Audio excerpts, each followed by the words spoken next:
నమస్కారం. SDV news కి స్వాగతం. ముందుగా ఈనాటి ముఖ్య అంశాలు. ఇటీవల 2 రోజుల పాటు జరిగిన అసెంబ్లీ సమావేశాలు పూర్తి స్థాయిలో అసెంబ్లీ సమావేశాలు నిర్వహించాలని భావిస్తోన్న ప్రభుత్వం జూలై 3వ వారంలో అసెంబ్లీ సమావేశాలు జరిపే అవకాశం ఉందని వెల్లడించిన రాజకీయ వర్గాలు. వైద్య ఆరోగ్య శాఖలో సేవల్ని మరింత మెరుగుపరచడం ద్వారా ప్రభుత్వానికి మంచి పేరు తీసుకురావాలని సీఎం చంద్రబాబు కేబినెట్ మీటింగ్ లో చెప్పారని వెల్లడించిన మంత్రి సత్యకుమార్ యాదవ్. రాష్ట్రంలో చేనేతకు పూర్వ వైభవం తిరిగి తీసుకొస్తామని వెల్లడించిన బీసీ ఆర్థికంగా వెనుకబడిన వర్గాల సంక్షేమం చేనేత జౌళి శాఖ మంత్రి ఎస్ సవిత.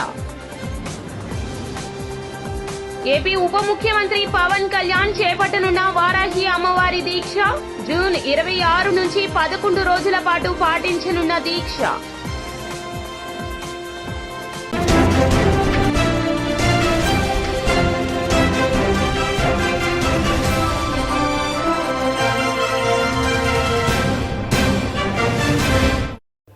ఇక డీటెయిల్స్ చూస్తే ఏపీలో కూటమి ప్రభుత్వం అధికారంలోకి రావడం తెలిసిందే. స్పీకర్ ఎన్నికతో అసెంబ్లీ సమావేశాలు ముగిశాయి. ఈ నేపథ్యంలో పూర్తి స్థాయిలో అసెంబ్లీ సమావేశాలు నిర్వహించాలని ప్రభుత్వం భావిస్తోంది. జూలై 3వ వారంలో అసెంబ్లీ సమావేశాలు జరిపే అవకాశం ఉంది. త్వరలోనే తేదీలు ఖరారు చేయనున్నారు. ఆగస్టు నుండి మార్చి వరకు అవసరమైన రాష్ట్ర బడ్జెట్ ఆమోదానికి ఈ అసెంబ్లీ సమావేశాలు నిర్వహించనున్నారు. గత ప్రభుత్వం తీసుకొచ్చిన ఓట్ ఆన్ అకౌంట్ బడ్జెట్ గడువు జూలై నెలాఖరుతో ముగియనుంది. సీఎం ఆశయాలకు అనుగుణంగా అందరం కలిసికట్టుగా పనిచేయాలని మంత్రి సత్యకుమార్ యాదవ్ పిలుపునిచ్చారు. ముఖ్యమంత్రి ఆశయాలకు అనుగుణంగా మనమందరం కలిసికట్టుగా బాధ్యతాయుతంగా పనిచేయాలన్నారు. డయేరియా ప్రబలిన తరువాత చేపట్టే చర్యల కంటే ముందస్తు చర్యల వల్ల ప్రాణాల్ని కాపాడిన వారవుతారని పేర్కొన్నారు. ఏ విధంగా నీరు కలుషితం అవుతోంది అనే అంశంపై సంబంధిత శాఖలతో సమన్వయం చేసుకుని పనిచేయాలన్నారు. రాష్ట్రంలో చేనేతకు పూర్వ వైభవాన్ని తిరిగి తీసుకొస్తామని మంత్రి ఎస్ సవిత వెల్లడించారు. బీసీ ఆర్థికంగా వెనుకబడిన వర్గాల సంక్షేమం చేనేత జౌళి శాఖ మంత్రి ఎస్ సవిత గవర్నర్పేటలోని ఆప్కో మెగా షోరూమ్ ను తనిఖీ చేశారు. APCO vice chairman managing director R Pavan Murthy, general manager S Anujarani, showroom manager Y గోపాలకృష్ణతో సమీక్ష జరిపారు. అనంతరం షోరూంలోని చేనేత ఉత్పత్తులను పరిశీలించారు. అనంతరం మంత్రి మీడియాతో మాట్లాడుతూ కొన్నేళ్లుగా చేనేత కార్మికుల పరిస్థితి దయనీయంగా మారిందన్నారు. పెద్ద పెద్ద వస్త్ర షోరూంలకు దీటుగా ఇక్కడి ఆప్కో మెగా షోరూమ్ ను విజయవంతంగా నిర్వహిస్తున్న అధికారులు, సిబ్బందికి అభినందనలు తెలియజేస్తున్నట్లు చెప్పారు. ఎందుకంటే బయట పెద్ద పెద్ద షోరూమ్స్ చూసాం. షోరూమ్స్ కు పోటీగా కూడా ఇక్కడ అంటే మేము కూడా ఏం తక్కువ కాదు అన్నట్టుగా షోరూమ్ కూడా బాగా మెయింటైన్ చేస్తున్నారు. చాలా సంతోషంగా ఉంది. మరి ఈరోజు రాష్ట్రంలో గత 5 సంవత్సరాలుగా చేనేత కార్మికుల పరిస్థితి మనం అందరం చూసాం. చాలా హీనమైన పరిస్థితిలో కొన్ని చోట్లయితే వాళ్ళు తయారు చేసిన సరుకులను అమ్ముకోలేక కొన్ని చోట్లయితే ఆత్మహత్యలు కూడా చేసుకున్నారు. గత 5 సంవత్సరాలు మనం చూసాం. ఖచ్చితంగా చేనేత కార్మికులందరికీ పూర్వ వైభవం ఏ విధంగా అయితే చేనేత కార్మికులకు ఉందో ఆ విధంగా మేము తయారు చేస్తాం. ఖచ్చితంగా వాళ్ళ అభివృద్ధి బాటలో తీసుకెళ్తామని కూడా తెలియజేస్తున్నాం. అదేవిధంగా ఆప్కో షోరూమ్స్ ఇప్పుడు 100 ఉన్నాయి. మొత్తంగా 100లో 84 మన స్టేట్లో ఉన్నాయి, మిగతా 16 ఇతర స్టేట్లో ఉన్నాయి. మేము వ్యాపారాన్ని కూడా ఖచ్చితంగా పెంచుతాం. అవసరమైన చోట మరి కొన్ని మార్పులు చేర్పులు షోరూమ్స్ కూడా చేస్తాం, రీమోడల్ చేస్తాం. అదేవిధంగా టర్నోవర్ కూడా పెంచుతాం.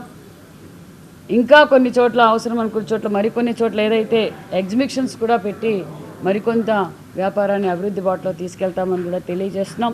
అంతేకాకుండా మరి ఈరోజు రాష్ట్ర పరిస్థితి అందరికీ తెలుసు. నేను అందరికీ తెలియజేసేది ఒక్కటే, దయచేసి హ్యాండ్లూమ్ దుస్తులు కొనండి. ప్రతి ఒక్కరూ ఆరోగ్యంగానూ ఉంటాం.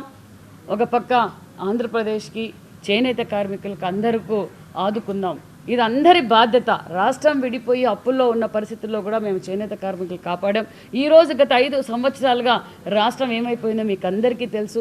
ప్రతి ఒక్కరికి ఈ మంత్రిగా నేను కోరుకునేది ఒక్కటే, దయచేసి అందరూ వారానికి ఒక్క రోజైనా మనం హ్యాండ్లూమ్ దుస్తులు ధరించవలసిందిగా కూడా కోరుకుంటూ thank you very much. AP ఉప ముఖ్యమంత్రి పవన్ కళ్యాణ్ వారాహి అమ్మవారి దీక్ష చేపట్టనున్నారు. జూన్ 26 నుంచి 11 రోజుల పాటు పవన్ ఈ దీక్షను పాటించనున్నారు. వారాహి మాతా దీక్షలో భాగంగా పవన్ కళ్యాణ్ కేవలం పాలు, పండ్లు, ఇతర ద్రవరూప ఆహారం మాత్రమే తీసుకోనున్నారు. ఈ మేరకు జనసేన పార్టీ ఒక ప్రకటనలో వెల్లడించింది. 2023 జూన్లో పవన్ కళ్యాణ్ రాష్ట్రంలో వారాహి యాత్ర చేపట్టిన సంగతి తెలిసిందే. చెన్నై అమృత గ్రూపు విద్యా సంస్థలకు బ్రాండ్ అంబాసిడర్ గా ప్రముఖ హీరోయిన్ శ్రీలీల వ్యవహరిస్తారని సంస్థ చైర్మన్ భూమినాథన్ వెల్లడించారు. విజయవాడలో గ్రాండ్ విజయవాడ బైజెట్ హోటల్లో జరిగిన ప్రెస్ మీట్ కార్యక్రమంలో ఈ విషయాన్ని ఆయన తెలియజేశారు. ఈ సందర్భంగా చెన్నై అమృత చెన్నై ప్రధాన కేంద్రంగా బెంగళూరు, హైదరాబాద్, ఖైరతాబాద్ మరియు విజయవాడలో ఉన్న మా కళాశాలల్లో వేలాది మంది విద్యార్థులకు అత్యంత నాణ్యత ప్రమాణాలతో కూడిన హోటల్ మేనేజ్మెంట్ మరియు హాస్పిటాలిటీ కోర్సులను బోధిస్తున్నామన్నారు. సాంకేతిక ఆవిష్కరణలతో అత్యంత వేగంగా ప్రపంచం నింగిలోకి దూసుకు వెళ్తున్న తరుణంలో మేము మా విద్యా బోధనలో అనేక మార్పులకు శ్రీకారం చేస్తున్నామని వెల్లడించారు. Chennai Samriddha, I am Bhuminathan, Chairman of Chennai Samriddha Group of Institution. Today we proudly announce Srileela as our brand ambassador for Aviation and Hotel Management Group. You know very well, Srileela is one of the sensational South India heroine. From today onwards, our brand ambassador for Aviation and Hotel Management. It is our proud moment. Why? Because already Chennai Samriddha placed more than 25,000 students across the globe. It is a historical report, historical achievement in Chennai Samriddha compared to all other institutions. Chennai Samriddha USP unique point is earn while learn. In Chennai Samriddha, studying student can earn up to 30,000 rupees per month as a part-time salary is one of the unique. Recently, our Chennai Samriddha student winning Culinary Olympic gold medals. This is the first time in India getting gold medal from Culinary Olympics. Is one of the greatest achievements. Not only in Culinary Olympic, recently in SICA, South Indian Chef Association, 55 medals winning from our Chennai Samriddha. So where we are is explain everything. So today our chief guest Mr. MLK Reddy sir, Airport Director Vijayawada, and Kamal Deep Sandeep Sharma sir from Manager for Hyatt Palace attend our the great occasion. So few words from MLK Reddy sir. అందరికీ నమస్కారం.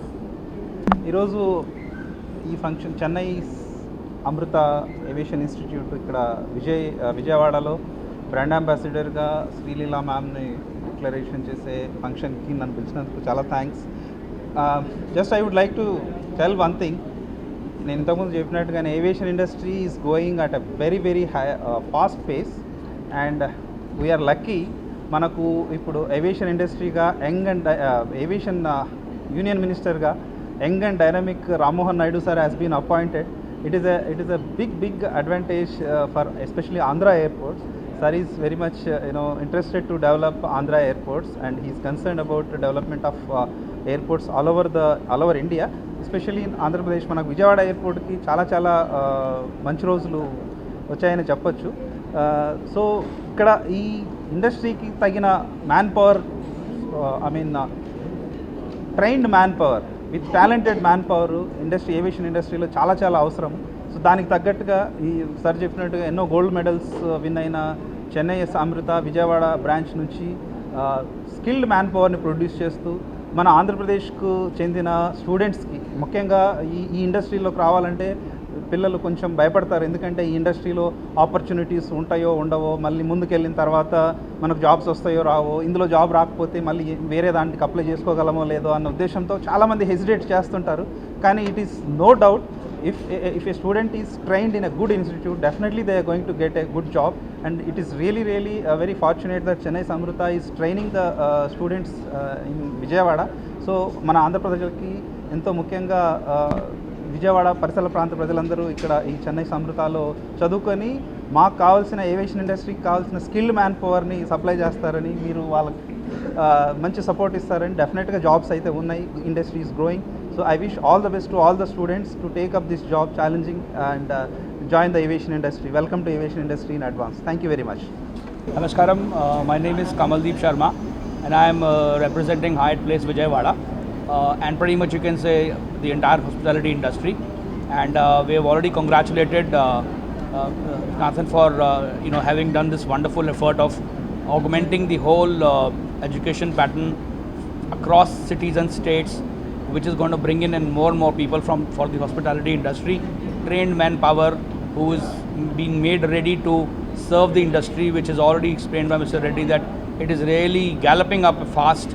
We are seeing so much of development happening, and the market is really waiting for a lot of educated, trained minds, young minds to join and become industry leaders in future.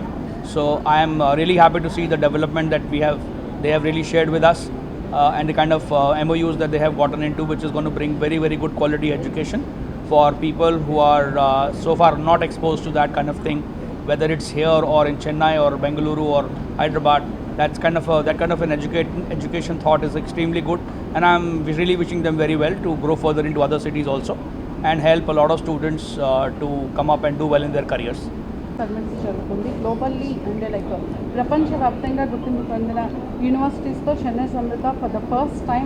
ఎందుకంటే స్టూడెంట్స్కి చాలా మటుకు ప్రపంచవ్యాప్తమైన స్కిల్స్ని ఇవ్వాలన్న ఉద్దేశంతో చెన్నై సమృత ప్రపంచవ్యాప్తంగా గుర్తింపు పొందిన యూనివర్సిటీస్తో టైఅప్ అవుతుంది.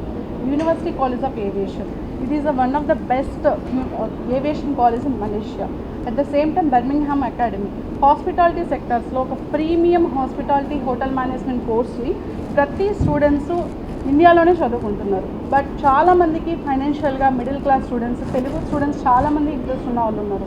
వాళ్ళకి ఫర్ ద ఫస్ట్ టైం ఇండియాలో చెన్నై సమృతలో ఒక సంవత్సరం కోర్స్ చదువుకుంటూ, సెకండ్ ఇయర్ వచ్చేసరికి మనకి సింగపూర్లో చదువుకుంటూ, అండ్ థర్డ్ ఇయర్ యూకేలో చదువుకుంటూనే వాళ్ళు పార్ట్ టైం జాబ్స్ ద్వారా సింగపూర్లో కానీ యూకేలో కానీ 1.5 lakhs నుంచి 2 lakhs వరకు సంపాదించవచ్చు. At the same time Chennai Samrutha అనేది ఇట్స్ అ బ్రాండెడ్ కాలేజ్. 2010లో స్టార్ట్ చేసి ఇప్పటి వరకు కూడా 25,000 మంది పైగా స్టూడెంట్స్కి ప్లేస్మెంట్స్ ఇవ్వడం జరిగింది. Not only in India, international level కూడా. అండ్ అలానే మా స్టూడెంట్స్ చూసినట్లయితే different competitions 2024 IKEA culinary Olympic competitions జర్మనీలో జరిగింది. దాంట్లో మన స్టూడెంట్స్కి 10+ అవార్డ్స్ వచ్చాయి. అండ్ అలానే మన విజయవాడ స్టూడెంట్స్ కూడా చూస్తే సీకా కాంపిటీషన్స్, బెంగళూరులో జరిగిన సీకా కాంపిటీషన్స్లో మన స్టూడెంట్స్ అయిన బసంత్ కుమార్ సేన లైవ్ కుకింగ్ సెషన్లో గోల్డ్ మెడల్, సిల్వర్ మెడల్స్ ఇలా ఇచ్చారు. అండ్ ఫ్యాకల్టీస్ కూడా ఇక్కడ ఏంటంటే స్పెషల్ కేరింగ్ ఇచ్చారు. షెఫ్ సాయి సార్ కానీ, షెఫ్ బాలాజీ సార్ కానీ వీళ్ళకి ఒక స్పెషల్ కేరింగ్ అనేది ఇచ్చారు. At the same time Chennai Samrutha it's a international institute of hotel management. Now Chennai Samrutha it's a group of institutions. So ఎలా అయితే హాస్పిటాలిటీ అండ్ హోటల్ మేనేజ్మెంట్లో ఎలా అయితే స్కిల్స్ కోర్స్ని ఇచ్చి స్టూడెంట్స్ని పంపించారో, now we are entering into the aviation academy. So దానికి సంబంధించి శ్రీలీల మనందరికీ తెలుసు, she's a South Indian sensational actress. Now she's for brand ambassador for Chennai sir. Thank you. అప్పుల ఎగవేతకు సినీ పక్కీలో ప్లాన్ జరిగింది అని తాడేపల్లి సిఐ కళ్యాణ్ రాజు వెల్లడించారు. అప్పు ఎగవేతకు గుర్రంకొండ రాము నకిలీ బంగారంతో సినీ పక్కీలో దొంగతనం నాటకం ఆడారని తెలిపారు. సిఐ మీడియాతో మాట్లాడుతూ ఫిర్యాదుదారుడైన వీరాంజనేయులకు నిందితుడు రాము 90 లక్షల నగదు ఇవ్వాల్సి ఉందన్నారు. నగదుకు బదులు బంగారం ఇస్తానని వీరాంజనేయులను నమ్మించి బయటకు తీసుకుని వెళ్లారు. బంగారం ఇచ్చినట్లు నటించి మార్గమధ్యంలో రాము తన మనుషులతో దొంగతనం చేపించారన్నారు. 2024వ తేదీన తాడేపల్లి పోలీస్ స్టేషన్ పరిధిలో జరిగిన బ్యాగ్ లిఫ్టింగ్ కేసుకు సంబంధించి ఇందులో ఫిర్యాది పసుపులేటి వీరాంజనేయులని మంగళగిరి పట్టణానికి సంబంధించిన వ్యక్తి. ఇతను తన సమీప బంధువు అయినటువంటి రాము అనే వ్యక్తికి సుమారు 90 లక్షల రూపాయలు బంగారం వ్యాపారం చేసుకునే నిమిత్తం ఇవ్వడం జరిగింది. ఈ క్రమంలో అతనికి ఇచ్చిన డబ్బులు అవసరమయ్యి మళ్ళీ రాముని తిరిగి డబ్బులు ఇవ్వాల్సిందిగా కోరడంతో అతను ఆ డబ్బుల గురించి ఇబ్బందులు ఉన్నాయి, దానికి బదులుగా 90 లక్షలు ఖరీదు చేసే గోల్డ్, దానికి ఇంట్రెస్ట్ కలిపి 1 కోటి రూపాయలు ఖరీదు చేసి గోల్డ్ ఇస్తానని చెప్పని తను తెలంగాణ నుంచి ఆ గోల్డ్ తీసుకొని వస్తున్నాను, మీరు విజయవాడ బస్టాండ్కి రండి, ఇద్దరం కలిసి ఇంటికి వెళ్దాము అని చెప్పని రాత్రి 10:30-11 గంటల ప్రాంతంలో ఈ వీరాంజనేయులు అనే వ్యక్తికి ఫోన్ చేయడం జరిగింది.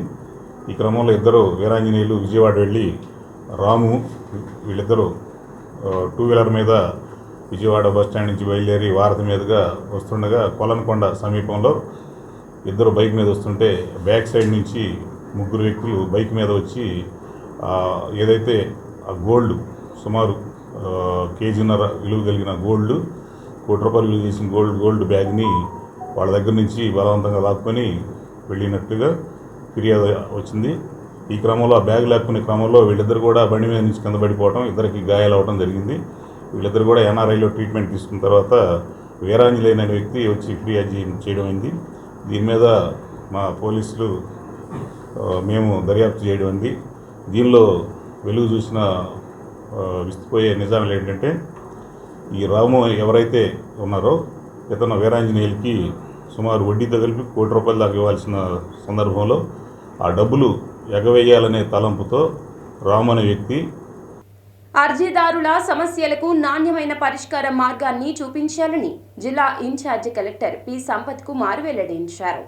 కలెక్టరేట్ శ్రీ పెంగళి వెంకయ్య సమావేశ మందిరంలో జిల్లా in charge collector Sampath Kumar, DRO V Srinivasa Rao, జిల్లా పౌర సరఫరాల శాఖ DM G Venkateswarlu, KRRC special deputy collector E Kiran మయితో కలిసి జిల్లాలోని వివిధ ప్రాంతాల నుండి వచ్చిన అర్జీదారుల నుంచి అర్జీలు స్వీకరించారు. ఈ సందర్భంగా ఇన్ఛార్జి కలెక్టర్ సంపత్ కుమార్ మాట్లాడుతూ రాష్ట్ర ప్రభుత్వం ప్రతిష్టాత్మకంగా ప్రవేశపెట్టిన ప్రజా సమస్యల పరిష్కార వేదిక ద్వారా అందిన దరఖాస్తులను అలసత్వం లేకుండా అర్జీదారులు సంతృప్తి చెందేలా పరిష్కరించాలన్నారు.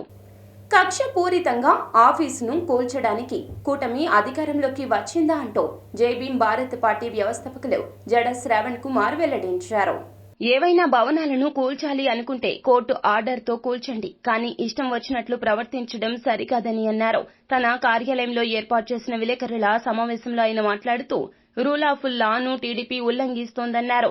పార్టీ ఆఫీసులకు అనుమతి లేదని అధికారులకు ఇప్పుడు గుర్తొచ్చిందా అంటూ ప్రశ్నించారు. అధికారులు ఏ ప్రభుత్వం అధికారంలో ఉంటే వాళ్లకు కొమ్ము కాయడం కరెక్ట్ కాదన్నారు.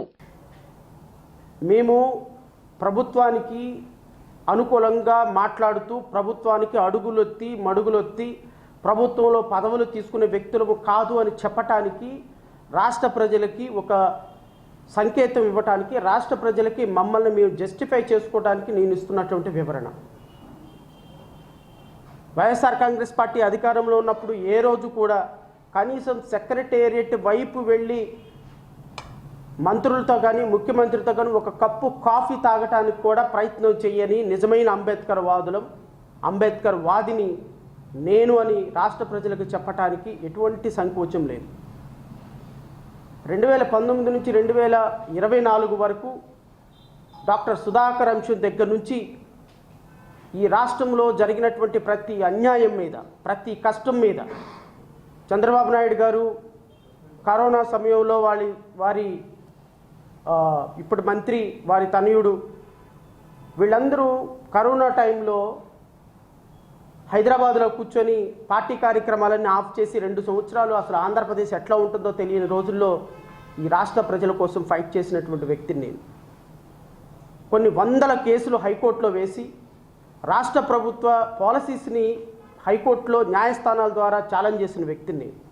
డాక్టర్ సుధాకర్ అంశం దగ్గర నుంచి అబ్దుల్ సలాం కుటుంబం మీద జరిగిన దాడి మీద సిబిఐ ఎంక్వైరీ వేయమని, కిరణ్ కుమార్ గురించి, వరప్రసాద్ గురించి, సుబ్రహ్మణ్యం గురించి, అచ్చెన్న గురించి, వాట్నాట్ కొన్ని వందల మంది దళిత బిడ్డలు అన్యాయం అయిపోయినప్పుడు వాళ్ళ కుటుంబాలకి న్యాయం చేయమని నిజాయితీగా నియమబద్ధంగా పోరాటం చేసినటువంటి వ్యక్తిని నేను.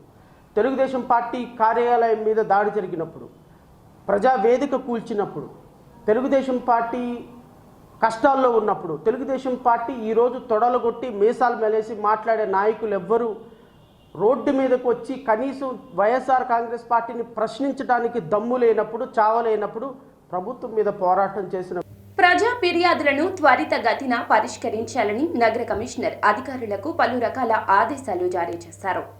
ఈ సందర్భంగా కమిషనర్ స్వప్నిల్ దినకర్ పున్కర్ మాట్లాడుతూ ప్రజలకు సమస్యలు త్వరగా పరిష్కరించేందుకు ఇదొక మంచి అవకాశమన్నారు. ప్రతి సోమవారం ప్రధాన కార్యాలయం మరియు జోనల్ కార్యాలయాల్లో తమ ఫిర్యాదులను తీసుకొచ్చి సత్వరమే పరిష్కరించుకోవాల్సిందిగా కమిషనర్ ప్రజలను కోరారు. ఉండాలి 0.2 to 0.5 అది ఉండాలి. అదే సార్ స్పెసిఫిక్గా అది చెక్ చేయడం జరిగింది. వాల్యూస్ మన రూల్స్ ప్రకారమే ఉన్నాయి, గైడ్లైన్స్ ప్రకారమే ఉన్నాయి. పొల్యూషన్ ఎటువంటి లేవు, అదే సార్ చెక్ చేశారు. ఇప్పుడు మన విజయవాడ మున్సిపల్ కార్పొరేషన్లో ప్రతిరోజు ఈ క్లోరిన్ టెస్టింగ్, క్లోరిన్ అంటే దీనికి ఆర్సీ టెస్ట్ అంటాం, రెసిడ్యువల్ క్లోరిన్. అది మనం ఇప్పటి వరకు ఒక 600 మనం చేసేవాళ్ళు ఈ రోజు వరకు ప్రతిరోజు. బట్ కానీ ఇప్పుడు ఈ మాన్సూన్ స్టార్ట్ అవడం వల్ల ఒక 1000కి మనం పెంచాం. సో ప్రతి సర్కిల్కి దాదాపు ఒక 350 మనం ఈ టెస్ట్ చేస్తాము. ప్రతిరోజు ఈ టెస్ట్ మనం చేసుకున్న తర్వాత మన దగ్గర ఒక వాట్సాప్ గ్రూప్ ఉంది, అలాగే రిజిస్టర్స్ ఉంటాయి, టెస్టింగ్ రిజిస్టర్స్ ఉంటాయి. దీంట్లో మనం ఎంట్రీ చేస్తాము. ఇమీడియట్లీ మన దగ్గర ఎక్కడైనా పొల్యూషన్ ఉంటే ఇమీడియట్లీ ఆ వాటర్ కలర్ మారిపోతుంది. అంటే మనం టెస్టింగ్ చేసిన తర్వాత క్లోరిన్ అక్కడ లేకపోతే, అంటే 0.2 కంటే తక్కువ ఉంటే అది కూడా మనకి తెలిసిపోతుంది. కాబట్టి ఇమీడియట్లీ మనం యాక్షన్ తీసుకోవచ్చు. ఇది కాకుండా మనం రెగ్యులర్గా అంటే ప్రతి వెనస్డే H2S టెస్టింగ్, అంటే బయాలజికల్ కంటామినేషన్ ఏదైనా ఉంది అది కూడా మనం చేస్తాం. సో ప్రతి వెనస్డే ఆ H2S టెస్ట్, ప్రతిరోజు రెసిడ్యువల్ క్లోరిన్ టెస్ట్ ఇది మనం చేస్తూనే ఉన్నాం. ఇది ఎందుకు అంటే మనం అప్రమత్తంగా ఉండాలి. మాన్సూన్ ఉంది కాబట్టి మనమే అప్రమత్తంగా ఉండాలి. మన ఇంట్లో ఉన్న ఈ ఓవర్ హెడ్ ట్యాంక్ కానీ, తర్వాత ఈ మన సామాన్లు కానీ అది అంతా క్లీన్ చేస్తూనే ఉండాలి. ఇది కాకుండా మున్సిపల్ కార్పొరేషన్ నుంచి ఇచ్చిన వాటర్, లేకపోతే బయట నుంచి మీరు ఎక్కడి నుంచి తీసుకున్న వాటర్ దయచేసి బాయిల్ చేసుకొని తాగాలి.